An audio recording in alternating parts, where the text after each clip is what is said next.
Alright, so why would we care about hybridization then? And the idea is it comes towards the shape. So as we mentioned before, if I have an sp3 hybridized carbon, I'm looking mainly at a tetrahedral shape. So if I have a carbon like this, that's sp3 hybridized, so I've got methane, I've got a shape here 109.5 degrees on each one of these, between each one of these bond angles here. If I were to go sp2 hybridized, then for example, if I've got a carbon with oxygen double bond and I've got two hydrogens attached, this space here, I didn't mention it in the video, but this is 120 degrees around each other like this, 120 degrees planar, and that essentially is the shape. And of course, if I go for an sp hybridized, so I have something like carbon dioxide, um,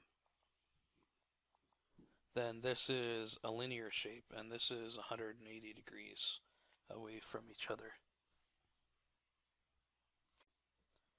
So there's two places where this shape manifests itself. The first one is in the line drawing itself. So when we do line drawings, I'll show you why we actually do a zigzag pattern. And the other one is in a dipole, which we'll get into shortly.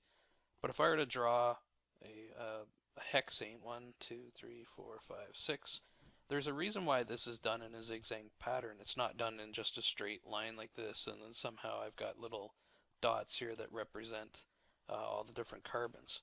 So if we mentioned before that the carbon having 4 single bonds around it essentially is a tetrahedral shape. So if I were to have, for example, 3 hydrogens around it and a carbon attached, this is a tetrahedral shape.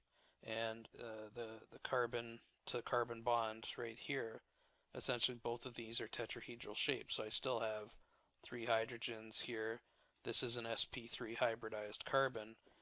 But when I attach to the next carbon here, this is also a tetrahedral shape. So if I have my 2 hydrogens here, and now I have a carbon down here, like that, there's my 1, 2, 3, 4 bonds to it. And so this is where this bent tetrahedral configuration starts to come. So the lowest energy conformation now is this zigzag sort of shape to it. And so we draw it because each one of these carbons essentially is represented by an sp3 hybridized carbon. So it just makes it really, really easy.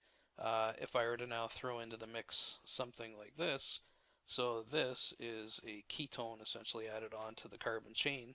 This carbon is sp2 hybridized, and what I would know then is that sp2 hybridized is trigonal planar shape. So this right here now is a trigonal planar shape. This is tetrahedral shape, part of a trigonal planar.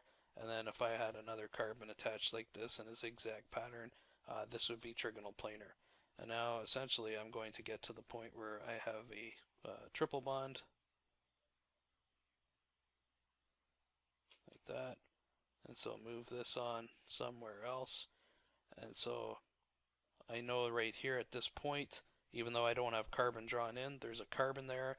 I know it's a triple bond. I know that this is sp hybridized.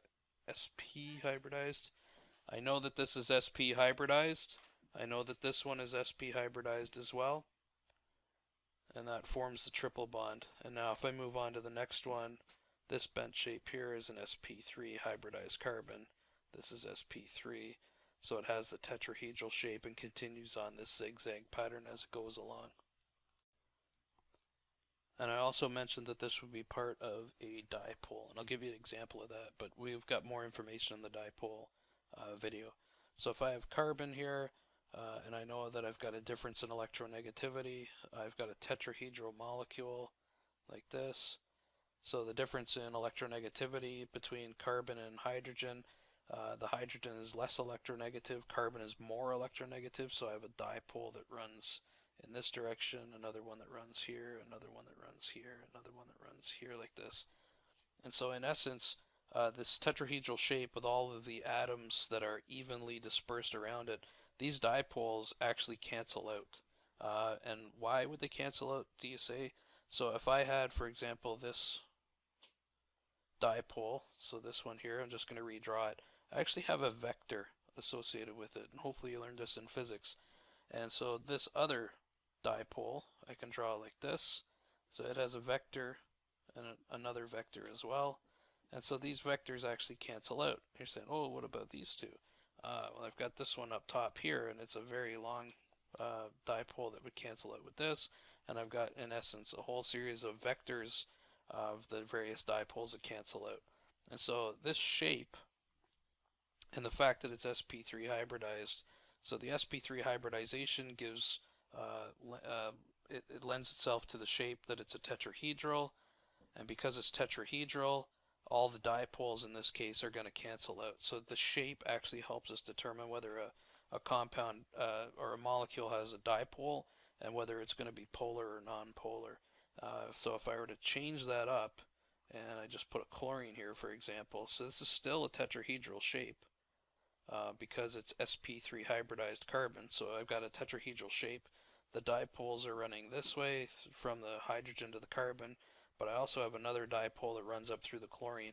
Overall, the dipoles, the ones towards the carbon here, those vectors cancel out, but overall the dipole running through up to the chlorine still remains. And so this molecule is considered more polar.